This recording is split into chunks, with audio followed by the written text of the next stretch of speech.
क्या आपने कभी सोचा है कि एक महारानी जिसके पास सब कुछ था, धन, वैभव, सम्मान, आखिर क्यों हर रात चोरी छिपे राजमहल के अंधेरे गलियारों में जाती थी? जब इस रहस्य से पर्दा उठा तो पूरा साम्राज्य सन्न रह गया। बहुत समय पहले की बात है। विजयगढ़ पर शासन करती थी महारानी रत्नावती। उसकी सुंदरता पर कविताएं लिखी जाती थीं, लेकिन उसकी आंखों में एक रहस्यमयी चमक थी, एक ऐसी चमक जो लालसा और छिपे हुए अरमानों से भरी थी। वह राजा विक्रम की पत्नी थी, लेकिन यह विवाह प्रेम का नहीं बल्कि सत्ता के सौदे का नतीजा था। महल का वैभव उसके पास था, लेकिन उसका मन किसी और चीज के लिए तड़पता था। हर रात जब पूरा महल नींद में डूब जाता, वह चोरी छिपे तहखाने की ओर बढ़ती। उस गुप्त काल कोठरी में जहां सबसे खतरनाक कैदियों को रखा जाता था, वहां था अर्जुन, एक बागी योद्धा जिसकी आंखों में बगावत की आग थी, जिसका शरीर जख्मों से भरा था, लेकिन उसकी मौजूदगी रत्नावती के भीतर एक अजीब सी हलचल पैदा कर देती थी। पहली बार जब उसने अर्जुन को देखा तो उसकी धड़कन तेज हो गई। वह अपने आप को रोक नहीं पाई। धीरे धीरे यह हर रात का सिलसिला बन गया। दिए की हल्की रोशनी में अर्जुन की मांसपेशियों की परछाइयां उभरती,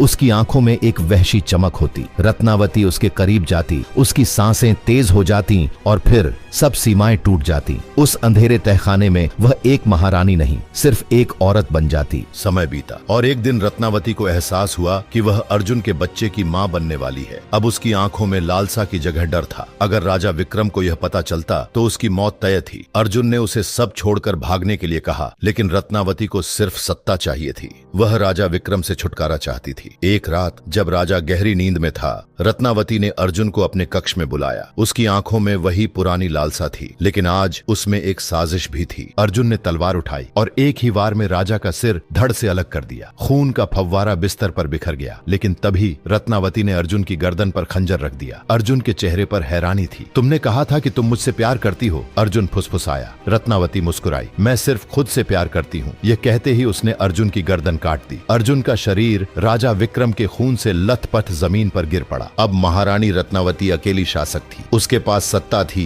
धन था, लेकिन क्या वह सच में जीत गई थी, या फिर यह हवस, यह लालच अंत में उसे भी निगल जाएगा? अगर आप अर्जुन की जगह होते तो क्या रत्नावती पर भरोसा करते? क्या प्रेम और सत्ता के बीच कोई संतुलन हो सकता है? अपने विचार कमेंट में जरूर बताएं।